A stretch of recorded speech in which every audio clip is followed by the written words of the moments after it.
Buat kalian yang pingin coba-coba minjol di pinjol ilegal dengan niat pingin ngebobol untuk nutupi hutang-hutang kalian di pinjol legal, apakah aman galbay di pinjol ilegal? Begini penjelasannya. Assalamualaikum warahmatullahi wabarakatuh. Balik lagi di channel Sekelas Pinjol. Channel ini akan membahas masalah seputar aplikasi pinjaman online, berita-berita seputar pinjaman online, dan review aplikasi, juga permasalahan gagal bayar. Oke, gimana teman-teman kabarnya? Sehat selalu ya untuk kita semua. Semoga kita diberi kemudahan dan kelancaran melunasi hutang-hutang kita. Amin. Oke, langsung saja nih, saya akan bahas tentang masalah kalian yang minjol di ilegal, pengen coba-coba ilegal, terus kalian pikir pengen gagal bayar nih, karena banyak nih YouTube di channel-channel lain membahas nggak apa-apa pinjol ilegal nggak usah dibayar, pinjol ilegal nggak usah dibayar karena pemerintah yang bilang, tapi tunggu dulu, jangan asal galbay. Pokoknya simak video ini nih. Gini teman-teman nih, mungkin banyak kalian yang berpikir pinjol ilegal itu gampang cair ya, cair jutaan gitu kan, terus masukin data udah gampang cair. Apakah benar aman untuk gagal bayar? Bagaimana kita mengajukan pinjaman online di aplikasi pinjol ilegal itu gampang cair? Apakah benar? Dan terus bisa mencarikan sampai jutaan. Nah, namun di sini saya mengingatkan ya, pemerintah juga bilang ya bahwa pinjol ilegal itu aman untuk gagal bayar, nggak usah dibayar gitu kan. Apakah ini merupakan langkah yang tepat atau ini merupakan langkah yang cukup berat untuk kalian semua? Kita akan bahas ya masalah pemerintah yang menyarankan seperti ini. Jadi si Pak Mahfud MD ini pernah bilang ya, pinjol ilegal nggak usah dibayar, galbaykan saja, nggak apa-apa. Nah, ini ada beritanya nih, kalian baca ya. Namun di balik semua itu pasti ada latar belakang yang buat beliau mengatakan hal seperti itu, ya. Mungkin karena laporan masyarakat yang banyak terjebak di pinjol ilegal. Sebenarnya cuma satu ya, karena masyarakat tidak tahu atau nggak mengerti bahwa pinjol itu adalah pinjol ilegal. Terus kemudian yang kedua, ketika mereka mau coba iseng-iseng nih ngajuin pinjol ilegal, lalu kemudian pas gagal bayar datanya disebar dan mereka tiba-tiba mendapat transferan lah, ada yang seperti itu, ada nih dari pinjol ilegal tiba-tiba ini, dimana pinjol itu akan memberikan mereka secara otomatis lah, karena kita klik link, terus pada akhirnya kita download, terus akhirnya kita nggak jadi, tiba-tiba kita udah ditransfer aja. Nah, itu banyak banget kasus seperti itu ya, tiba-tiba ditransfer padahal kita nggak ngajuin. Akibatnya akhirnya kita terpaksa ya mau nggak mau, akhirnya kita punya hutang tuh di pinjol itu. Nah, itu ciri-ciri yang pinjol ilegal tuh seperti itu. Ini sangat meresahkan nih. Kenapa pemerintah OJK bersikeras bahwa udah nggak apa-apa deh, digalbaikan aja lah, pinjam aja deh, biarin deh sebanyak-banyaknya, nggak perlu dibayar. Nah, itulah yang melatar belakangi hal seperti itu.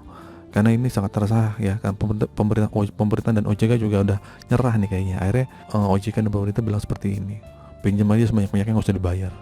Nah, apakah kita bisa mengajukan pinjaman online yang ilegal dengan tujuan untuk mendapatkan uang, dan memang di awalnya niat untuk gagal bayar dengan sesuai anjuran pemerintah, atau ingin menutupi hutang kalian di pinjol legal? Nah, kasus banyak ya seperti ini, yang polanya seperti ini. Ketika orang punya pinjaman di legal, terus kemudian mereka tidak bayar nih, mereka tergiur dengan pinjol ilegal yang asumsinya adalah banyak yang bilang bahwa pinjol ilegal itu aman, gak usah dibayar. Nah, dengan melakukan seperti itu tanpa mereka tahu resikonya itu ada, tanpa mereka melakukan persiapan terlebih dahulu nih. Maksudnya gimana sih bang, kok ribet banget? Begini, intinya kalian tuh jangan asal pinjem, karena resikonya berat banget. Mereka tuh bisa mengakses kontak-kontak kalian, mengambil seluruh foto-foto dan file yang ada di HP kalian, ya, bisa memberikan virus atau apalah yang mereka katakan gitu kan. Mereka bisa mengambil data di foto-foto kalian saat kalian mengajukan pinjaman online, bahkan saat kalian mendaftar nih, ya, kalian udah daftar nih, terus kalian install, terus kalian mencoba, akhirnya nggak jadi.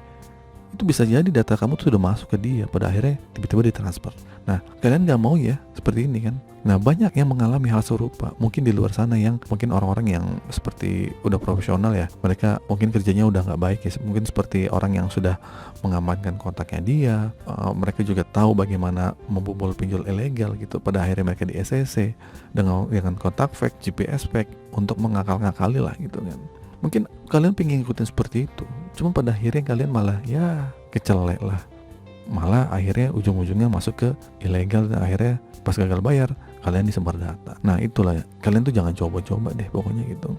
Tapi memang pengalaman yang punya bekal pengetahuan untuk seperti itu, yang dimana kita bisa membobol itu hanya joki-joki yang sebenarnya itu untung-untungan aja mereka bisa membobol. Nah, buat kita yang orang yang masih awam, jangan sampai nih seluruh kontak kita diambil, kemudian foto-foto kemudian diambil, disebarluaskan. Siapa tahu ya ada beberapa orang yang punya foto pribadi yang memang tidak layak untuk disebarkan, akhirnya di pinjol ilegal itu mempunyai foto-foto tersebut dan akhirnya digunakan untuk mengancam lah gitu kan di seluruh kontaknya. Seperti inilah tujuan awalnya untuk mendapatkan uang yang dipinjol legal, tapi ujung-ujung malah nggak beres. Ini buat kalian yang coba-coba dipinjol ilegal, kalian berpikir akan nggak apa-apa deh gitu kan.